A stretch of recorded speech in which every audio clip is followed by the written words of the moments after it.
Senhor Aderico, o senhor vai querer dividir a tela? Boa noite, sim. Boa noite, Vou tudo bem, senhor Aderico? compartilhar porque tudo bom, graças a Deus. Nervoso, como sempre. Não há como começar qualquer estudo sem que o coração se acelere um pouquinho, dada a responsabilidade que isso significa. Mas estamos aqui. Vamos ver o que os amigos espirituais podem fazer por nós para conversarmos um pouquinho. Isso mesmo.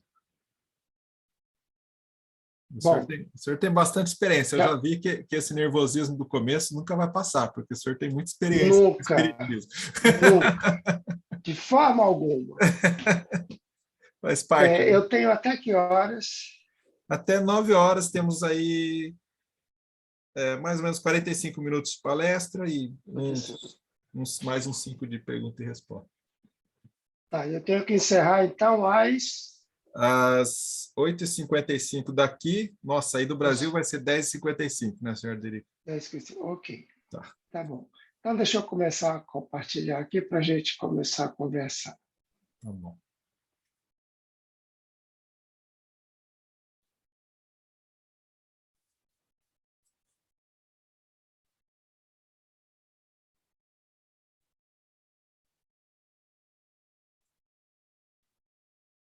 Então,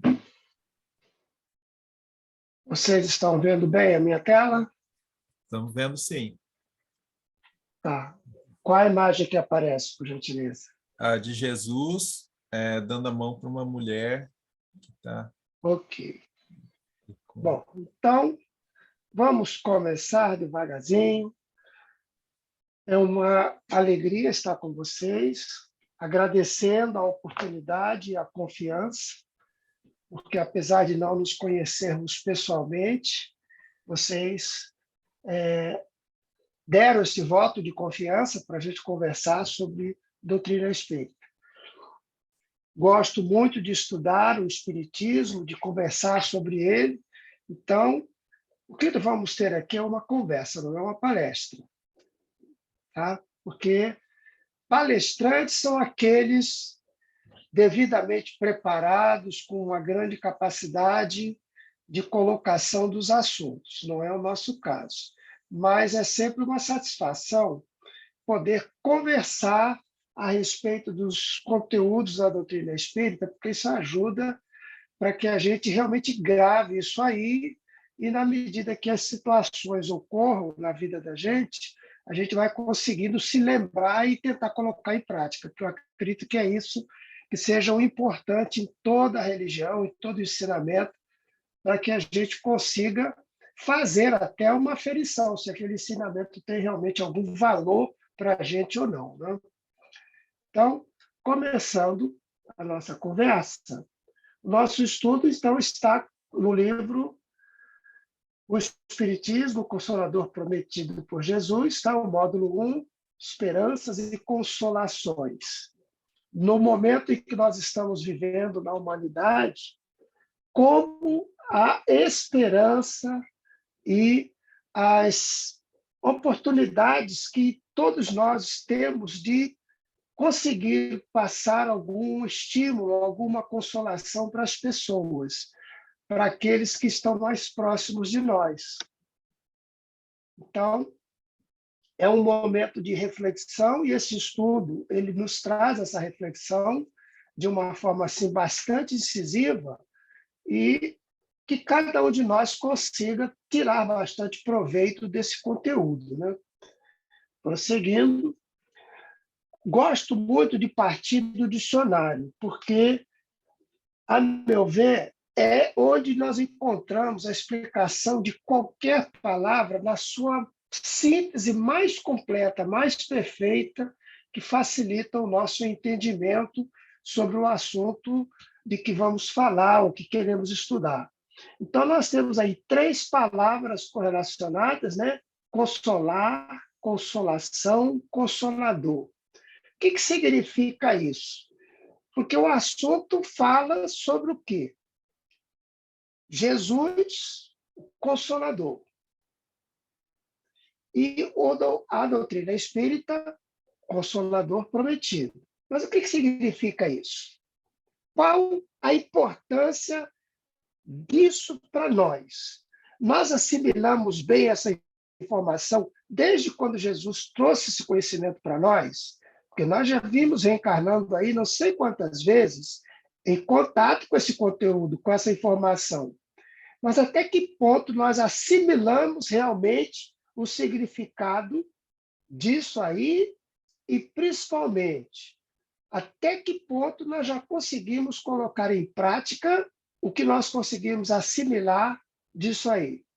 Então, vamos ver o que significa. Primeiro, uma imagem bem representativa dos momentos em que as criaturas estão necessitadas dessa mão amiga, desse ombro amigo, dessa palavra confortadora que representa para nós esse apoio consolador.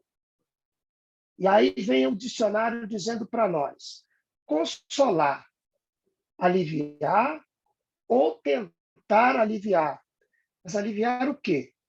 A dor, sofrimento, a aflição, seja de outra pessoa, seja de nós mesmos, com palavras, recompensas, promessas. O que nós fazemos com uma criança quando ela está assim, um tanto desconsolada ou aflita numa situação? Ainda é hábito de muita gente oferecer alguma coisa para ver se a criança sai daquele estado de tristeza em que ela se encontra, seja por que motivo for. Então, a recompensa ainda faz parte desse processo de consolação. Não é exatamente isso que Jesus traz para nós, mas no nosso dia a dia nós lidamos com essas situações. Então, a representação, o significado é esse. Promessas. Muitas vezes nós fazemos promessas de dar apoio, de ajudar, de fazer isso, aquilo, para que a pessoa saia daquele estado de sofrimento, de angústia, pelo menos ela consiga se melhorar um pouco. Consolação é já a gente sofrendo aquela ação, já recebendo aquilo, aquele alívio, aquele conforto. E, em termos religiosos, é a plenitude da alma decorrente do amor de Deus. Já é como nós nos colocamos com base na nossa convicção numa força superior e na nossa confiança nessa força superior, nós saímos daquele estado de tristeza, de desconsolo ou de aflição. E aí tem uma figura bastante sugestiva, né? Consolai-vos uns aos outros com essas palavras. E aí eu vou fazer um lembrete a vocês através de uma pergunta. Vocês sabem como é que começou a confissão? Alguém já leu a respeito disso? Que é muito praticado dentro da religião católica, você ir lá se confessar com o padre, relatar a sua situação de aflição, aquilo que te causou sofrimento e que você, de acordo com as normas que foram passadas para você, da visão da igreja de como cada um deve se comportar, a gente tem que ir lá fazer aquela confissão para receber, vamos dizer assim, uma punição, né?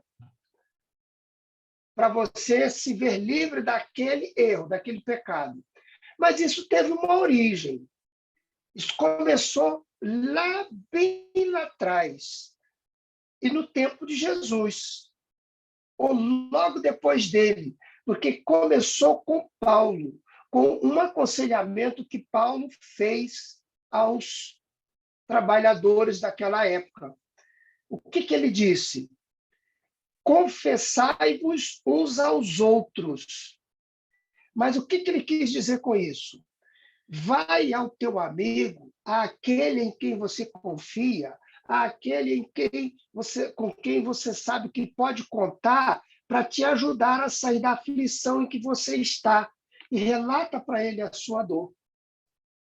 Para que ele, dentro das possibilidades dele, te traga o reconforto, de repente te ajude, te dê essa consolação que você precisa. Começou aí.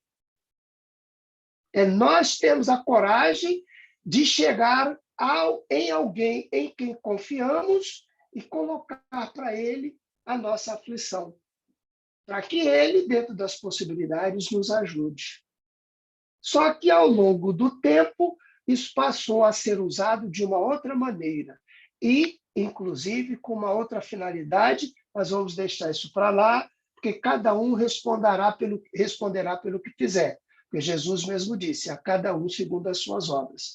Como esse ato de buscar ajuda se transformou numa outra coisa e também com outras finalidades, isso aí vai ficar por conta de quem passou a usar isso dessa forma. Vamos ir adiante com a nossa análise aqui do estudo, que é proposta pelo estudo e as reflexões que ele nos traz. Consolador, que é próprio ou eficaz para consolar, que é confortador, que é animador.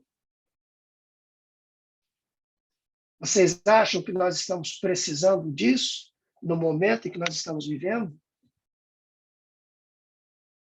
Comentamos da outra vez que conversamos, a respeito da dor, do sofrimento.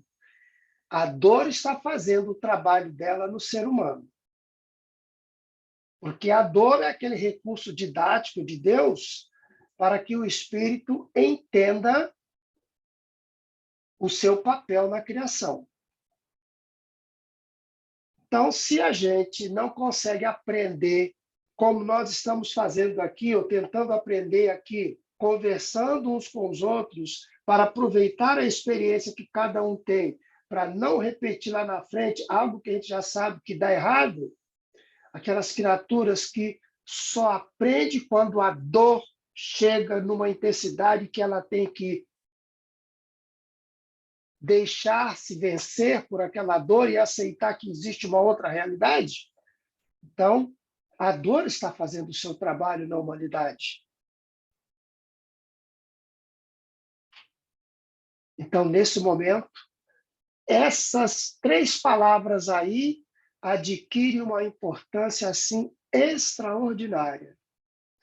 E quem de nós não precisa, num momento ou de outro, de alguém que nos console ou que não pode ser um instrumento de consolo, de consolação, de alívio de uma angústia para alguém?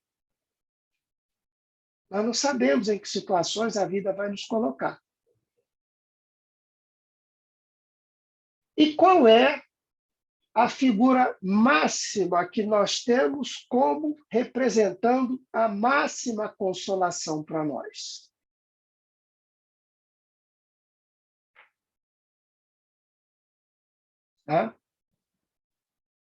É Jesus, né? E aí, sim? Não é Jesus? Alguma Jesus, dúvida? não é Allan Kardec, é Jesus. Alguém tem alguma dúvida? Eu não tenho, embora esteja infinitamente longe de fazer aquilo que ele mandou que a gente fizesse. Mas dúvida de que ele é a expressão máxima disso para a gente na Terra, eu não tenho. Viu, doutor Aderico, aproveitando o comentário, eu estava refletindo aqui, tentando juntar a primeira parte do que a gente estudou com essa aqui. Na primeira parte, a gente trabalhou muito o conhecimento de si mesmo, né? E aqui Sim. a gente está falando de buscar isso que Paulo recomendou, vai e confessai-vos uns aos outros. Porque a gente estava comentando como é, às vezes, difícil e dá medo da gente começar a olhar para dentro de si para se conhecer, tudo assim. E aí é um processo. Mas quando a gente está precisando, a dor nos faz buscar e a gente está mais humilde, a gente está com uma dificuldade e vai se confessar ao outro, vai conversar com um amigo. A gente vai estar pondo para fora, né? Aquilo que está dentro de nós e vai estar num clima amigável, de amor, né? Então, é interessante que isso é uma forma de começarmos, né, dentro de um clima de amor, de amizade, conhecermos a nós mesmos, né? Porque é um momento que a gente está pondo para fora o que a gente está dentro da gente, né? Mas acredito que todos vão concordar que é um passo ainda muito difícil para muitos de nós. É verdade. Dar esse passo.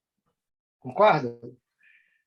Então vamos lá. Jesus e consolação. Ele disse: Vinde a mim, todos os que estáis cansados, sob o peso do vosso fardo, e vos darei descanso. Alguém aí considera que não tenha um fardo para carregar? Acho meio difícil a gente considerar que não, né? Porque, na nossa maneira de ver, quem disser isso é aquela criatura que já se libertou de tudo o que deve à lei. Porque eu acredito que aqueles espíritos que já alcançaram a condição de ser responsáveis por um planeta como Jesus, já não tem mais essa situação de um fardo para carregar, porque aquilo ele faz por amor. É a dedicação dele na execução dos desígnios de Deus. Mas isso é o nosso achismo. A gente não sabe como ele pensa e como ele vê a situação. Mas vamos nos ater ao que ocorre conosco. Então, ele diz: que estáis cansados sob o peso do vosso fardo e vos darei descanso.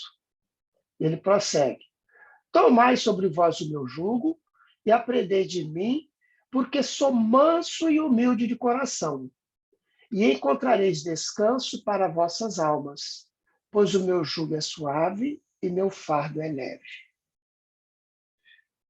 O fardo que Jesus coloca nos nossos ombros é leve?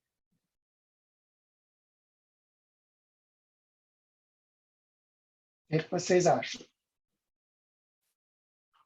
Boa pergunta, né? Porque às vezes a gente acha que é pesado, nossa, nunca vou conseguir fazer tudo isso. Mas é melhor Eu nem vou refletir de reclamar novo. do meu, porque eu só estou tendo o que eu mereço. E o Ou que eu então, pedi, Jesus disse que não, ninguém tem o fardo maior do que possa carregar. Não Pois é, é. Soderico? Agora, qual é esse fardo realmente? Os problemas da vida? As dores? As enfermidades? Os desencontros afetivos? A pobreza? Os cargos de grande responsabilidade? não. Acredito que esse fardo que nós carregamos é a nossa ignorância da lei de Deus. Porque enquanto nós ignoramos aquilo que é o melhor para nós, nós só vamos acumulando pesos e mais pesos sobre os ombros, que chega um momento que nós não damos conta de carregar. Mas no momento em que eu descubro o que eu preciso fazer e passo a agir em conformidade com o que a lei estabelece, o peso desse fardo vai diminuindo. E eu não vou acrescentando mais peso para eu carregar lá na frente. Então, fica aí a pergunta para a nossa reflexão. Os ensinamentos de Jesus servem como recursos de consolação? Com certeza. Servem muito. Pois é. Serve muito. E o jugo que ele coloca sobre nós, qual é? Não é a obediência à lei de Deus que ele veio nos ensinar? É o que ele pede. Quando ele diz, amai-vos uns aos outros, e eu vou colocar uma mais pesadinha ainda, perdoa o que te fizerem. É fácil perdoar?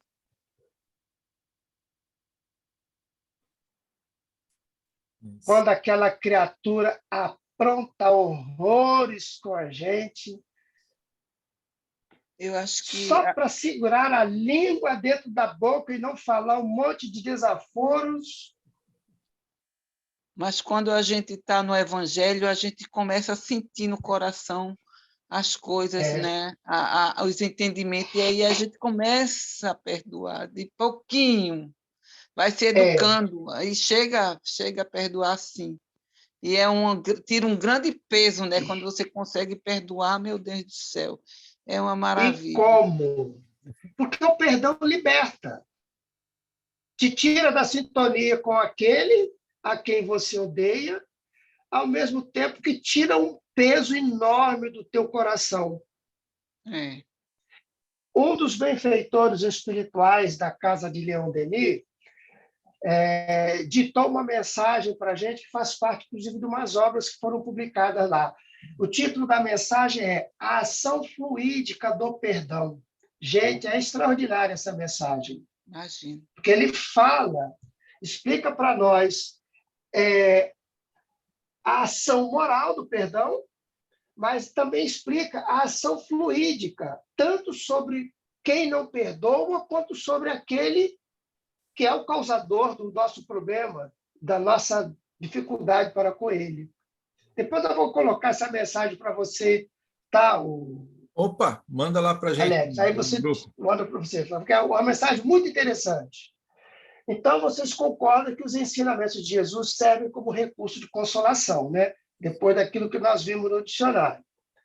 Muito bem. E o que Jesus fala para nós sobre o futuro? Qual a importância do ensinamento de Jesus para o futuro? Nos lembrando de que ele é a expressão máxima da consolação para a humanidade terrestre. Ele coloca para nós todas as misérias, decepções, dores físicas, perda de seres amados, encontram consolação na fé no futuro, na confiança na justiça de Deus, que o Cristo veio ensinar aos homens. Olha o que ele destaca. As diversas causas de intensos sofrimentos para as criaturas, mas ele coloca tudo isso encontra consolação na fé no futuro.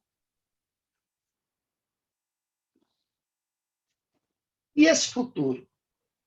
Como é que nós visualizamos esse futuro?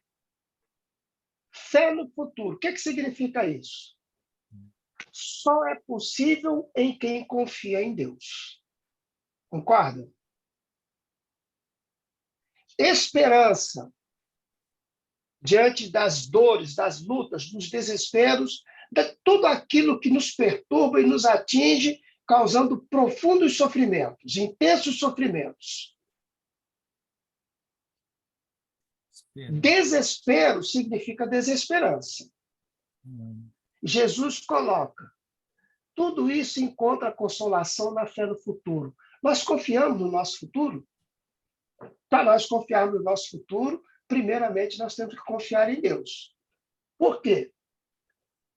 Confiar em Deus é estar convicto da própria imortalidade. Eu aceito que eu sou um ser imortal? É mesmo.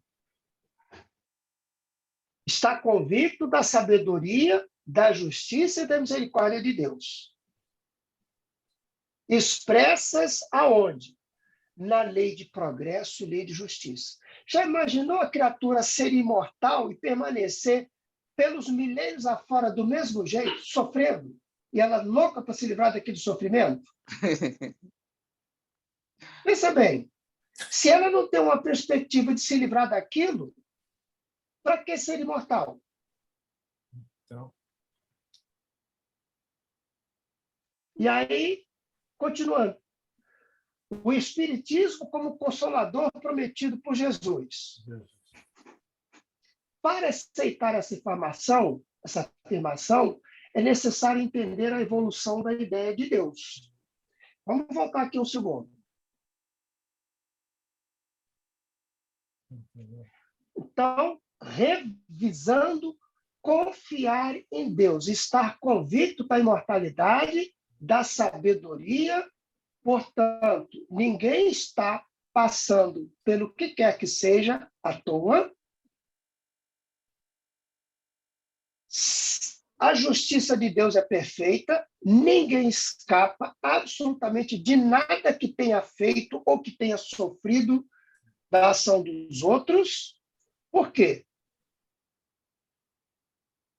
A sabedoria divina é tão fantástica que ele criou na própria criatura um dispositivo de gravação de multimídia mais fantástico que existe, que é o nosso perispírito, onde se grava absolutamente tudo e permanece o tempo todo conosco. Cada reencarnação nossa vai ser planejada em cima dos arquivos que estão em nós mesmos, não importa onde estejamos.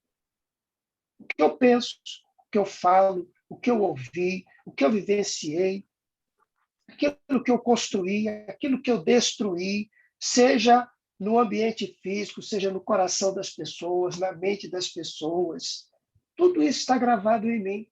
Então, nós carregamos todas as informações, todos os autos dos nossos processos no momento do julgamento da lei, colocando esse julgamento entre aspas, porque esse julgamento vai ocorrer no momento em que eu vá preparar uma nova reencarnação. Porque Jesus não falou a cada um segundo suas obras? Então, cada reencarnação minha é resultado do que eu vivenciei lá atrás. E tudo que eu faço hoje, somando ao que eu já fiz lá atrás, é que vai determinar o meu futuro. Agora, se eu não confio nessa sabedoria, nessa misericórdia e nessa justiça perfeita, que é infalível, inderrogável, ninguém burla. Aí já começa a Se sofrer eu não desde confiar hoje, nisso... né? Aí já começa a sofrer desde hoje, já. Exatamente. Então, o Espiritismo pode, então, ser considerado o consolador prometido?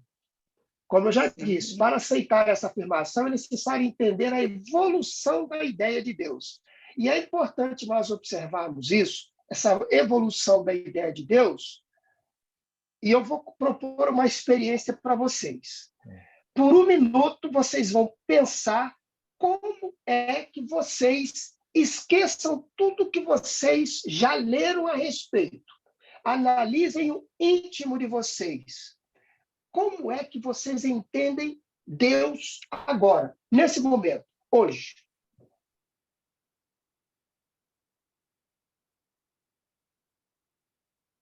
Há uma energia superior, algo assim. Como é que vocês veem Deus?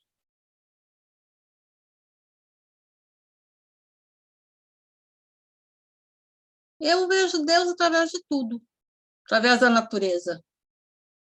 Eu estou quieta aqui, ouço os passarinhos, em certo horário, eles fazem uma revoada aqui para arranjar, para ir dormir. E aquela piarada, assim, não, que coisa linda, aquilo me dá uma alegria, uma esperança, eu entro assim em alfa com a passarada. Então, me leva assim longe.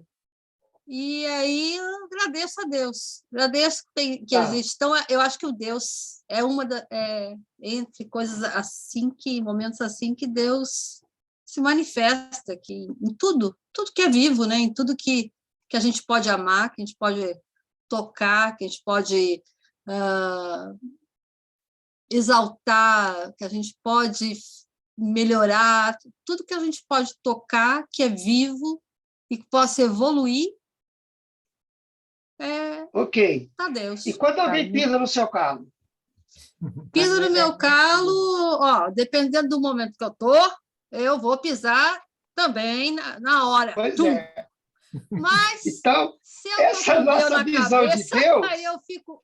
essa nossa visão de Deus, ela Não. tem que estar presente integralmente na nossa vida.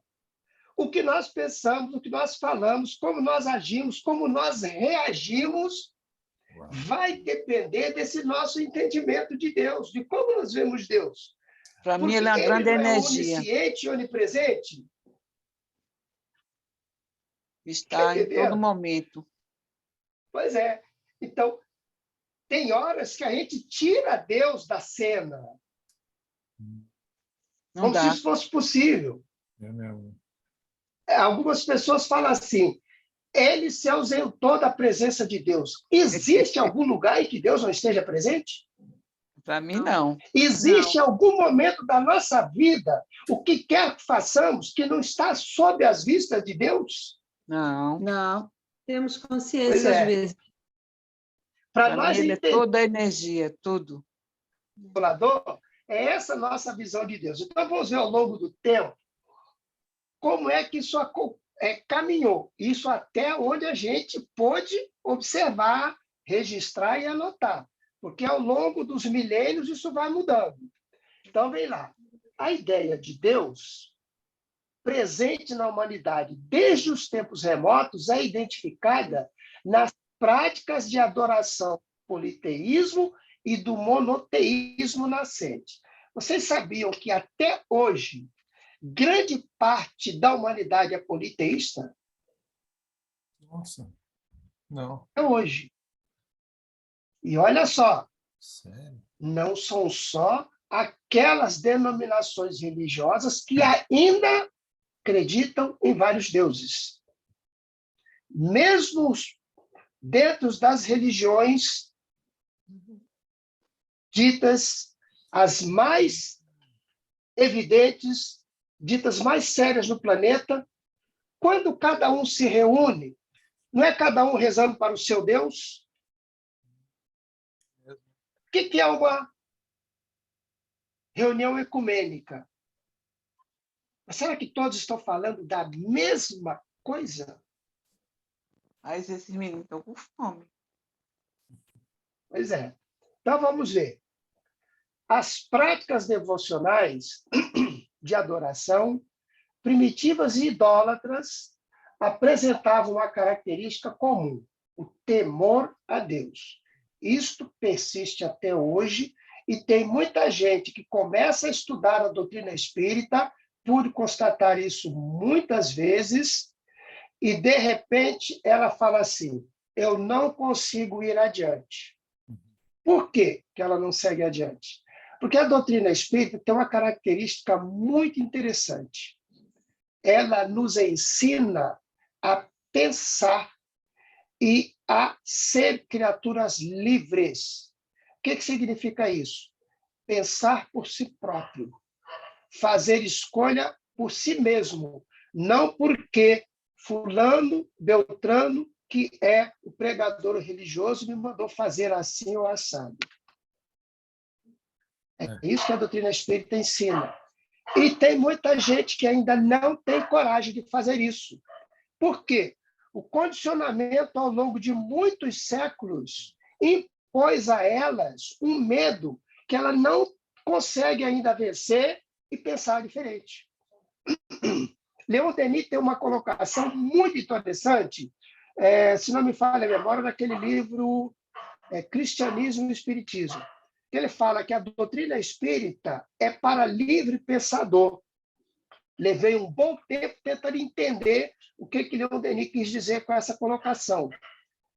É para aquele espírito que já venceu esses condicionamentos de medo e consegue pensar por si próprio, buscar a sua relação com Deus por si próprio, não por intermediário nenhum, Mas tem muita gente que ainda não consegue fazer isso. Ainda não conquistou essa liberdade interior de fazer isso. Ela precisa de alguém dizendo para ela, faz assim, faz daquele outro jeito. Ok? Então, evolução da ideia de Deus. Rapidinho, porque o nosso tempo está acabando. Deuses agrários, sociedades primitivas e antigas civilizações. Eles faziam as oferendas aos ditos deuses, potências da natureza, porque elas precisavam de que as colheitas fossem fartas, de ter frutos, de ter como sobreviver, se alimentar. Como elas não entendiam como é que a natureza funcionava, para ela, aquilo que era incompreensível e assustador, elas divinizavam. Era o que elas eram capazes de abstrair a respeito de um ser superior. Deuses humanizados, civilização greco-romana, valorização do homem. Já saíram da ideia de que eram seres da natureza e passaram a colocar o homem como a imagem dos deuses, ou seja, fizeram os deuses a imagem do homem, porque era a referência que eles tinham. Só que eles colocavam nesses deuses poderes muito além do que o próprio ser humano tinha.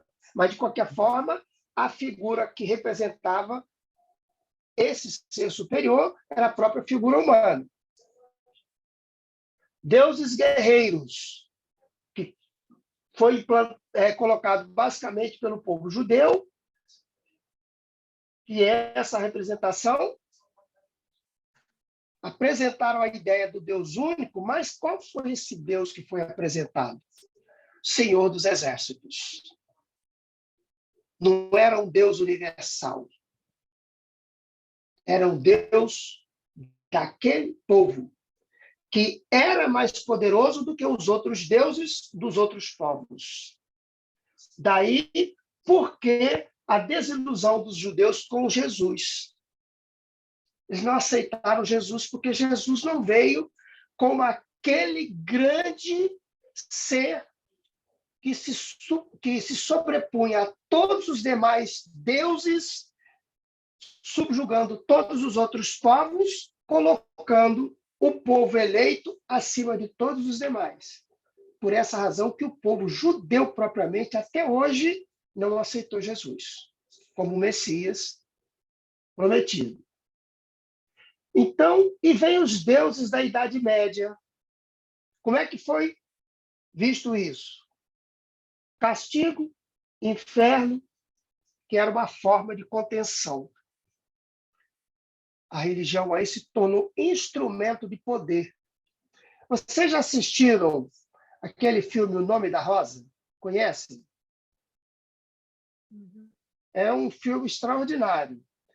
O Nome da Rosa, Cruzada,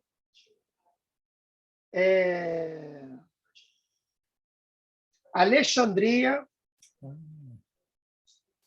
Procure um filme chamado Alexandria.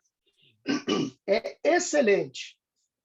Fala sobre um personagem chamado Hipátia, que é uma mulher, e é o momento em que o cristianismo inicial, que vinha com determinadas características, começa o seu processo de mudança, deixando de manter aquela simplicidade que o Cristo trouxe e os seus apóstolos deixaram lá no início.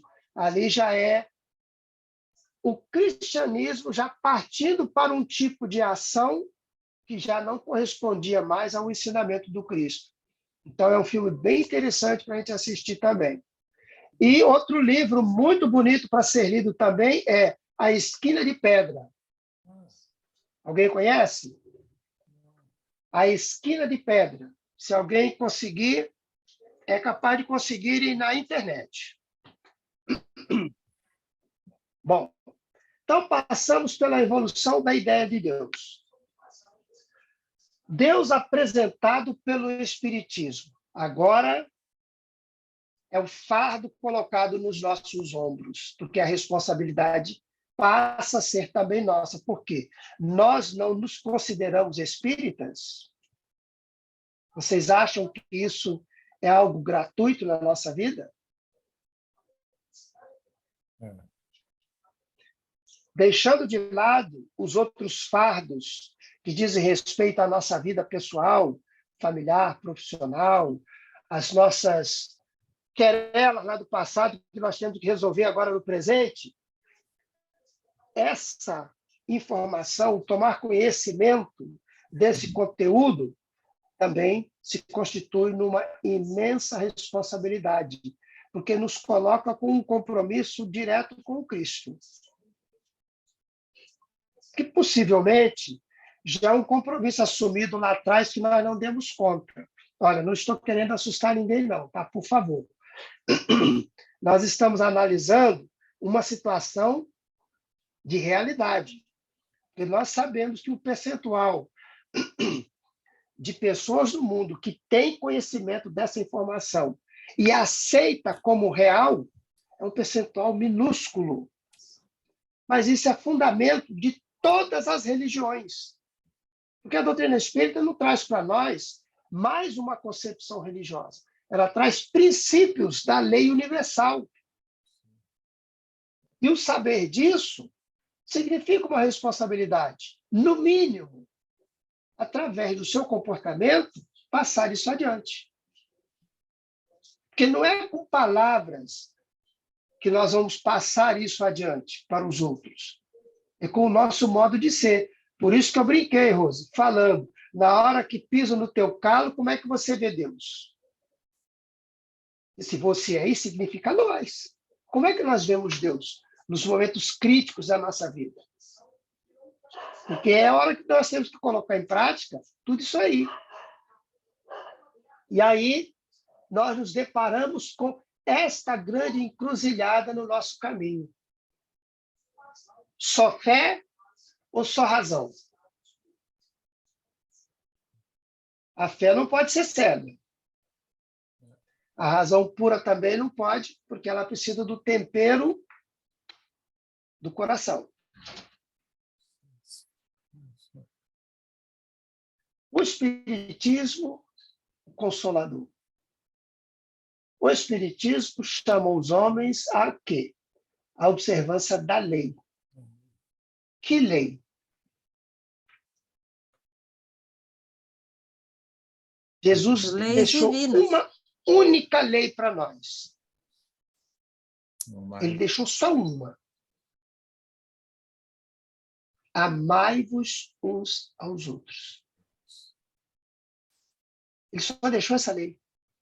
Mas já paramos para pensar que ela contém todas as outras? Ensina todas as coisas fazendo compreender o que o Cristo só disse por parábolas. Por que ele disse por parábolas? Hoje, nós ainda não conseguimos entender o que o Cristo disse. Imagine o povo daquela época, nós daquela época, com toda a brutalidade e rudeza que ainda nos caracterizava. O Espiritismo vem abrir os olhos e os ouvidos, porque fala sem figuras e sem alegorias. Levanta o véu intencionalmente lançado sobre certos mistérios. Que mistérios? Por exemplo, já imaginou se Jesus fala naquela época sobre o perispírito? Nem Kardec pode falar direito. É mesmo? Concorda? Kardec deu uma pincelada. E os espíritos é que vieram aclarar esse assunto. Olha, em 1980, na década de 1980, eu fazia parte de uma mocidade espírita. E nós estudávamos, era um grupo que estudava muito. Os palestrantes tinham receio de falar sobre perispírito. Eles consideravam o assunto quase que tabu. Pouca gente se atrevia a falar alguma coisa sobre o perispírito. Isso só veio ser abordado com mais clareza. Começou a sair obras sobre isso já quase no século XX, depois que o pessoal tomou conhecimento mais detalhado das obras de André Luiz, do Filomeno de Miranda, aí o pessoal começou a se interessar mais por esse assunto. Então, mistérios do seguinte sentido: o que nós éramos capazes de entender naquela época. E em cada época da humanidade são colocadas informações para nós que nós somos capazes de entendê-las. E mais, de usá-las corretamente. E não adianta você passar uma informação que nós não vamos saber nem o que fazer com ela. Ele vem, finalmente, trazer a suprema consolação aos deserdados da terra e a todos os que sofrem, atribuindo causa justa e fim útil a todas as dores. Esse talvez seja um dos maiores mistérios que está sendo revelado para o ser humano. Por que que ele sofre?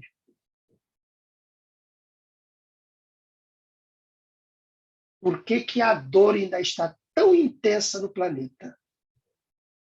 Porque é uma parcela muito pequena da humanidade que até para pensar nisso. Não consegue pensar. Porque aqui para nós, a dor desarvora praticamente qualquer um. Quando você está debaixo de um intenso sofrimento, é muito difícil parar para pensar com clareza. Então, sempre foi encarado qualquer tipo de sofrimento como castigo de Deus. As próprias enfermidades, em muitas culturas, as pessoas eram discriminadas porque eram consideradas criaturas que estavam sendo punidas por Deus. Este é um dos grandes contributos da doutrina espírita para a criatura humana. Ela entender o que é o sofrimento e por que que ela sofre. Uma causa justa e um fim útil, né? Ressignifica a dor, né? E aí, por que que a doutrina espírita é para nós o consolador? Quando você sabe por que que você está sofrendo e aceita que aquele sofrimento tem uma causa justa, que foi você mesmo que provocou, você não vai deixar de sofrer, mas o seu comportamento vai ser outro. Você não vai se revoltar. Porque se revoltar, aquela dor vai ser inútil para você. Você vai repeti-la, repeti-la, repeti-la, até aprender a passar por ela sem revolta. Entendimento é fundamental.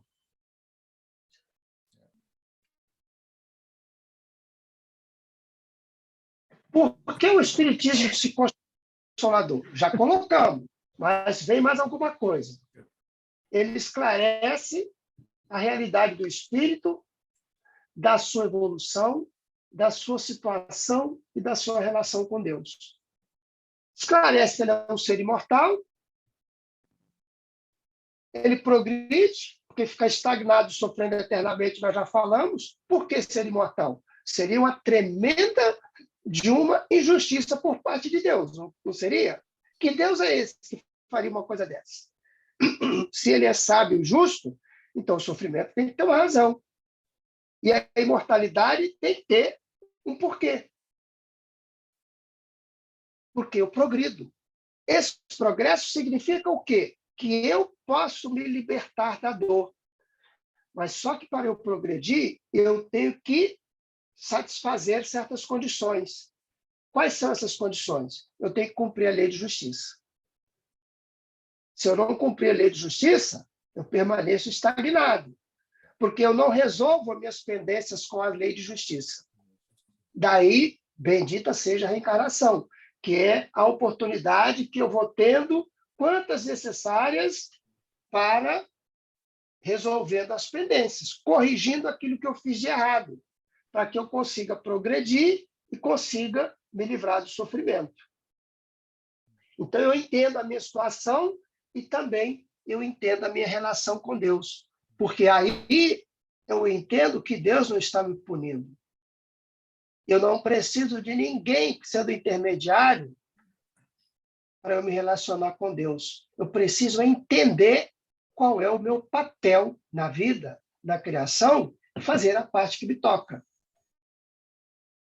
Realidade do ser humano. O conhecimento da sua realidade espiritual, o seu entendimento de Deus. Veja como, ao longo dos milênios, nós fomos mudando o nosso entendimento de quem é Deus. A aceitação dos ensinamentos de Jesus e da sua condição de modelo e guia. Porque aí nós entendemos o que representa Jesus para nós e o que ele ensinou. Dá ao ser humano força e coragem para cumprir a sua parte da criação. Porque nenhum de nós está aqui inutilmente. Cada ser que existe foi criado para cumprir uma finalidade na criação. O nosso problema é não saber qual é o nosso papel, qual é a nossa tarefa. Não importa a idade, o sexo, a condição de recursos materiais, de recursos intelectuais, não importa nem o degrau evolutivo em que eu me encontro. O que importa é eu saber o que eu tenho que fazer, qualquer que seja o degrau em que eu estiver. E aí, ao aceitar e entender isso, nós entramos no tempo de renovação, que é o quê? São chegados os tempos em que as ideias morais, eu deixo de ser aquela criatura maquinal que me revolto, que não aceito, que não entendo e compreendo que tudo o que eu faço, qualquer escolha que eu faça, tem consequências. E eu me preocupo com as consequências. E se eu já tenho uma maturidade, eu sei que aquelas consequências não são boas. Então, eu vou usar o que eu já sei para evitar repetir aquilo que eu já sei que não vai dar bom resultado para mim nem para ninguém.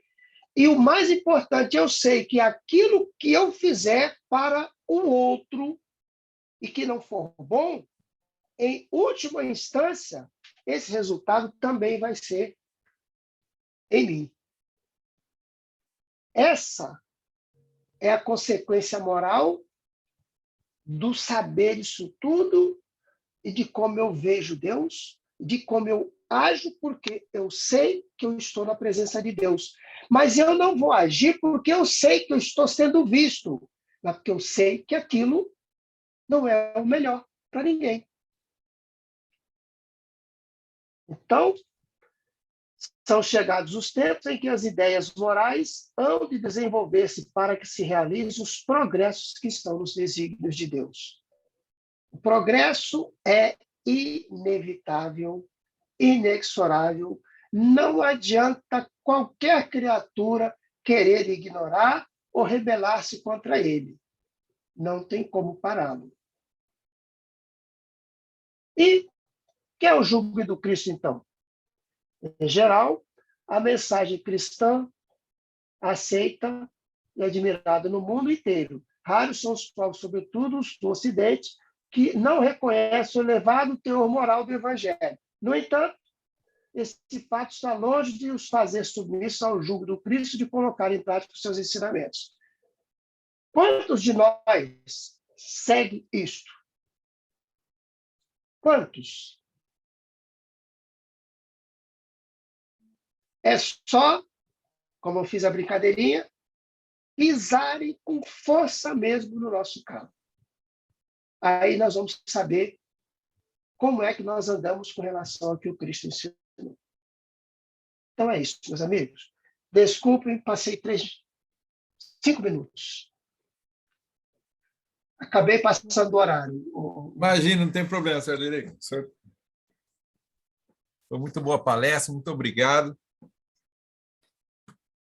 E é isso aí, né? Claro que a reflexão, porque o objetivo é esse, propor reflexão, ninguém aqui é doutor da lei, são conversas, são colocações dentro do conteúdo que a doutrina espírita traz para nós, e a proposta é refletir nisso. Tá? Muito boa palestra. Muito obrigado. Muito bom, muito obrigada. Tá. Eu aqui agradeço a vocês a oportunidade e a paciência, a compreensão. Imagine. Ah, joia. É isso aí, então, gente, né? Que a gente É possa... com você, Alex. Deixa eu parar aqui a apresentação. Ah, tá. É isso aí, que a gente possa refletir nisso, né, gente? Que Jesus, tudo dele é leve e veio nos trazer a palavra amor, né, ao mundo. E aí a gente aprende a amar, aprende as questões sobre Deus e consegue viver a vida de uma forma mais construtiva, né? Mais construindo um destino melhor do futuro, né? Como a gente refletiu ali, né? Qual o futuro que nos aguarda? Então a gente acredita na imortalidade do espírito, a gente acredita que plantando coisas sólidas hoje dentro de nós mesmos, plantando o amor, o futuro vai ser inevitavelmente muito melhor que agora, né? Então, Vai que vai. Esse é o Quer. projeto, né? é isso aí, muito É obrigado. não apertar o pé do outro também, né? Levou um apertão no pé, não leva. Você... Rose, vou ficar marcado com o pisão no pé, não é? Nunca vai esquecer. Mas depende também do momento, né? Porque se a gente está no carnaval, dá um sorriso e brinca e sai dançando. É por isso que eu gosto do Brasil. Boa! Agora, se está num Mas lugar Divaldo aqui... também levou um pisão no pé e ficou danado da vida. E depois ele teve que enfrentar o cabra na hora da reunião. O primeiro foi ele que apareceu. Aí Divaldo, mas é aquele cara que pisou meu pé. É aquele. Ai, não tem nem santo nem bom. Aí o negócio é se modificar. Se adaptar, né? Ver a realidade ali ao redor que está. E eu achei interessante que ficou muito bom as duas palestras, e esse final que o senhor Aderico falou. Eu anotei aqui o que o Alex explicou na concepção do Jung, o que a adaptação ela é encarar a realidade que está ao seu redor, para você se adaptar.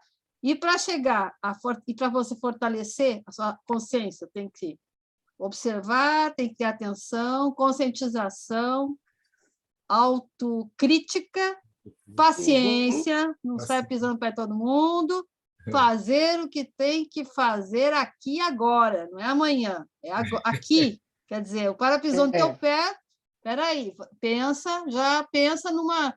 Se acalme, seja paciente, seja manso e já pense em alguma... Se aquilo foi de propósito para te machucar mesmo, né? Há sempre uma saída autêntica e confiante que você tenha... Não perde aquele momento para ensinar. Você poderia ter sido um pouco mais educado, um pouco mais suave, um pouco mais gentil. Porque aqui eu vou lhe dizer, a gente passa por cada situação, se eu aderir, que você não queira saber. É uma coisa bem difícil. Eu, pelo menos... Mas todos nós, né? Eu com os meus, né, choques, é o choque cultural, né? Choques culturais. Então, então sempre tem um que pisa aqui no meu pé, e aí eu já... Agora já eu estou estudando mais espiritismo, embora desde de menina eu estudava, minha tia sempre me levava, minha tia que me mostrou o espiritismo. E então, mas depois que eu comecei a frequentar mais os passes, e aqui no Canadá que eu comecei a estudar mesmo, com no JAC, né, o outro centro espírita, e no CESF. porque realmente, assim, o Espiritismo é o consolador mesmo, ele vem nos explicar muita coisa, né? Muita coisa do cristianismo. Eu vejo o Espiritismo, eu não estudei a história das religiões, mas eu vejo o Espiritismo como um braço do cristianismo, né? Não é do mas é a catolicismo, do base dele cristianismo, que né? o Cristo ensinou. É o Cristo que o Cristo ensinou, então fala muito de Jesus, de Deus, obviamente, mas é um braço do cristianismo, né? Que vem na nossa modernidade nos ajudar a entender e a se, né? Fazer o que tem que fazer aqui agora, criar empatia pela dor do próximo, enfim. E nesse modelo de Jesus, que é o modelo que até hoje ainda não veio nenhum para sobrepor, não, né? Não. Agora... E é interessante que essa movimentação em direção ao outro começou com Jesus. Nenhuma outra cultura, nenhuma outra religião anterior a Jesus tinha esse tipo de comportamento. E foram os apóstolos, com base no que Jesus fez, é que eles começaram essa movimentação em direção ao outro, que foram as casas do caminho. Se preocupar com o outro. Humanidade, né? Humanização. Mas antes era uma barbárie, né, senhor Ademir? Era uma barbárie, né? Nossa Senhora. Sim. A escravidão era a coisa mais natural do mundo. Maria, você levantou a mão. Por favor. Queria te ouvir. Maria, está me ouvindo? Sim, sim. Eu estava na lua. Não, eu acho, realmente, quando vocês falaram sobre a função do espiritismo, né? do Allan Kardec, do Evangelho segundo o Espiritismo, eu vejo assim como o Evangelho, uma interpretação bíblica esclarecedora, né? É um apoio às pessoas que se interessam pelo Espiritismo. Eu acho que, na verdade, elas estão buscando o que vê a função, a obra de Jesus nessa terra, né? Então, o Evangelho ele esclarece mais, né? É um ponto de apoio através, quer dizer, seria uma ponte entre Deus e a Terra, mandando os espíritos consoladores, explicadores e apoiadores para nos ajudar a prosseguir de acordo com o que foi ensinado pelo Jesus e depois pelos apóstolos. Eu acho isso. Isso aí. Um bom resumo, Maria. Obrigado. Data desse ano. Sim. Assim, ó. É isso aí, gente. Como ele perguntou, o que é Deus? Deus eu acho que Deus ele está... Por que tanto problema no ser humano? Porque as pessoas não conhecem e não querem conhecer a Deus, e aí está a razão de todo o sofrimento. Há uma ignorância muito grande a respeito de Deus.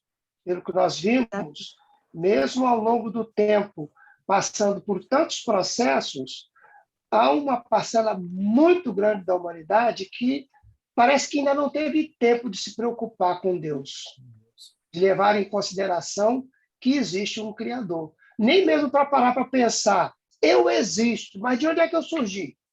Pois é. Entendeu? Aí Deus mandou o seu filho. E aí Deus mandou Jesus à Terra. Aí Jesus veio com a missão de dizer que é Deus que veio, ele mesmo, Jesus, E, de repente, ainda também não foi suficiente. Muitos não quiseram acreditar, me crucificaram. Pois sabe? É a total ignorância que faz com que... aí culpam Deus dos problemas que tem, mas se você procurar entender... A culpa é nossa que não quer entender, não é? Mas como a gente está aqui periodicamente, cada reencarnação que nós vivemos, chegando do outro lado, essas vivências vão se somando e cada vez que nós retornamos, nós já chegamos aqui com alguma informação a mais. Daí a bênção da reencarnação, que vai nos dando a oportunidade de ir progredindo e adquirindo cada vez mais conhecimento, até o momento em que todas essas informações estejam gravadas dentro de nós e nós não teremos mais dificuldade de entender todos os processos que ocorrem nas vidas das criaturas, em cada povo, em cada mundo. Graças a Deus, nós temos já tudo isso para nos ajudar. Porque às vezes a gente sofre muito, né? Como todo mundo, a gente tem problemas, mas quando a gente para e reflete e olha para trás, a gente conecta todos os pontos, né? Tudo que aconteceu, e de um modo geral, eu vejo isso, que a gente nunca esteve só. Não é? É. No momento Nunca, da dor, nunca a gente se estivemos. sente desesperado, está só, mas de repente, quando a gente para e vê todo o percurso de uma vida, de nossa vida, cada um, Sim. a gente vê que Deus está lá, que em Jesus está lá. Interessante. O pessoal daqui com quem a gente lida tem um trabalho muito grande com Eurípides Barçanufo, inclusive lá na cidade onde ele viveu, né? Anualmente eles fazem uma excursão para lá e eles têm um trabalho chamado Encontro, que é sobre a vida, sobre a obra dele, né? Então tem uma mensagem de Eurípides Barçanufo muito bonita, e um dos trechos dessa mensagem que ele próprio disse é a seguinte: invisibilidade não significa ausência. Isso é muito consolador, porque a gente não vê os espíritos, mas isso significa que eles não estão junto de nós, nos amparando e nos socorrendo. Mas isso é a fé, né? A fé exatamente é você acreditar sem ver, não é? Não é? Aos poucos, nós vamos passando a saber também, porque a faculdade mediúnica vai nos possibilitando perceber os espíritos juntos da gente. É? Certo. Alex, olha o tempo de vocês aí, não quero extrapolar. Vamos lá, vamos fazer nossa prece final. O papo tá bom, né? Mas passamos um pouquinho, mas tá valendo a pena, né? Peço desculpas pelo atraso aí na finalização. Imagine, a gente muito aqui bom, tá... muito obrigada. O senhor está onde, senhor Aderico? Conversar também. Oi? O senhor está onde? Eu estou no Rio de Janeiro. Ah, no Rio de Janeiro. Na cidade do Rio de Janeiro mesmo. E vai ter carnaval? Espero que não. Não, eles transferiram o carnaval para abril. 21 de abril. 21 de abril. Olha que ótimo. Maravilha. Que aí Agora, vai baixar o pico, né? Mas fica uma pergunta no ar. Será que o povo realmente vai atender isso? É, né? Depende do povo, né? É isso aí. O povo Mas torçamos para que ele se acalme um pouco. Claro. Aqui os caminhoneiros estão fazendo um carnaval lá na capital do Carnaval. Está dando samba. Está dando samba, né? Está dando samba. Está dando muito samba aqui. Nossa Senhora, está complicado. Está complicado porque eles não querem se vacinar, né? Oi? Mas eles pararam mesmo? Pararam, porque são eles que fazem o transporte dos alimentos, né? Que vem do México e dos Estados Unidos. Então, está provocando crise de abastecimento? Crise de abastecimento, daqui a pouco vai começar, mas ainda não. Mas o preço dos alimentos aumentou já nas últimas duas semanas enormemente, por causa que estão tudo parado. Na fronteira tem que apresentar o passaporte, eles não se vacinam, então os caras pegaram o ponto, né, ponto certo para reclamar. Certamente não sei detalhes das reivindicações deles, certamente tem outras. A exigência de vacinação está sendo dos dois governos ou só do canadense? Todo, provincial e federal. Sim, mas na fronteira dos Estados Unidos, não, né? Os Estados Unidos, sim, também, tem que ter. Também. Mas é que eles estavam, até agora, passando, porque... E a comida? Cadê a comida? Canadá, metade para cima é só gelo. E no inverno é É. tudo gelo, não tem onde plantar. Não tem uma hortinha assim, com um solzinho para plantar. Então a comida vem de fora. É dependente disso, né? Ou vem de navio, ou vem pela estrada. Então o pessoal coisa tá feia. Então, é uma categoria que tem uma força muito grande aí dentro do Canadá, né? Engraçado, mas no Brasil também. Só lembra quando fizeram aquele comboio? É impressionante. Esses caras têm uma força de parar o governo de fazer uma manifestação que é impressionante. Eu fiquei impressionada. Não sabia que era tanto. No Brasil eu já sabia, mas aqui também. Então, quer dizer, a gente não está tão diferente, tão evoluído, assim, tão no progresso tecnológico, como se esperava. Eu acho que, sabe, como é que faz, assim, que nós aqui que estamos no Canadá, se eu morasse um pouco mais em cima, eu acho que daí ia ser o motivo de ir embora, porque como é que vai chegar a comida lá em cima, mais para o norte, né? Como é que vai ser? Dá medo de passar fome. Se você não sabe, ou você vira caçador, ou vai passar fome.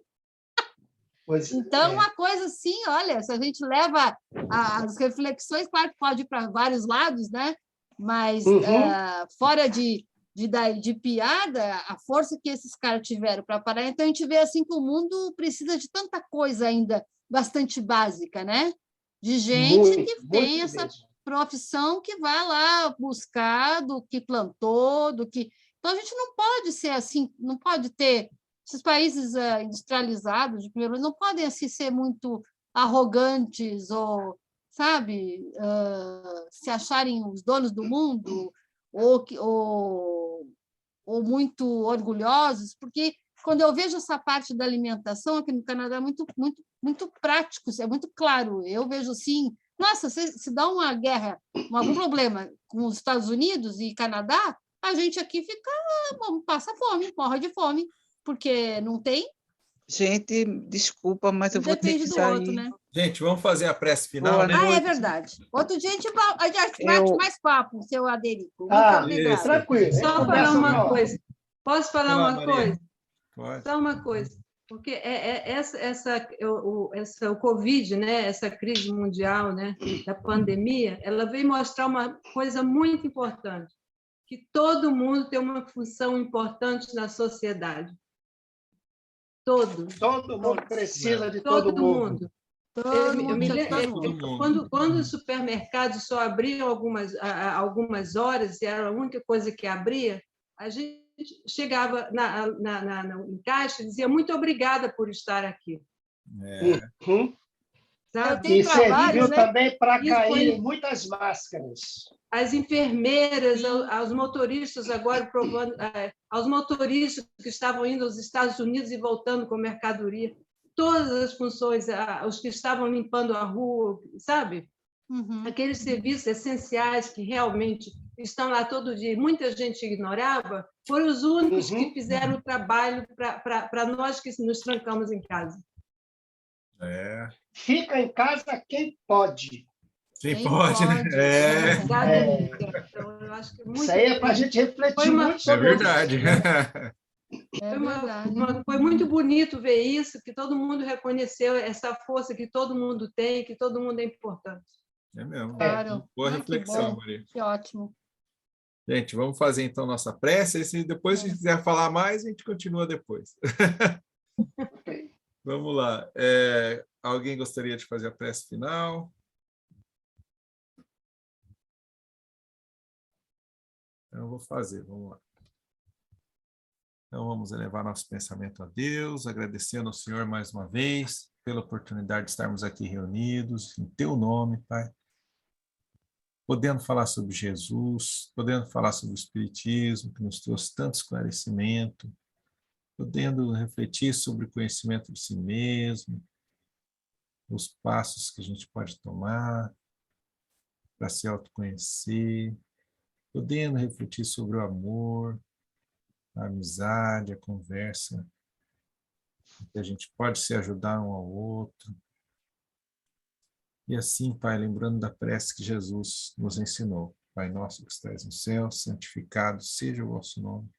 Venha a nós o vosso reino, seja feita a sua vontade, Pai, assim na terra como nos céus. O pão nosso de cada dia nos dai hoje, Senhor. Perdoa, Pai, as nossas dívidas, assim como nós perdoamos os nossos devedores. E não nos deixeis, Pai, cairmos em tentações, mas livra-nos de todo o mal, porque são teus o reino, o poder e a glória para todo sempre. Que assim seja. Assim seja. Sim, sim. Boa noite a todos. Graças Boa a noite Deus. a todos. Boa noite para todos. Boa noite. Até Até amanhã.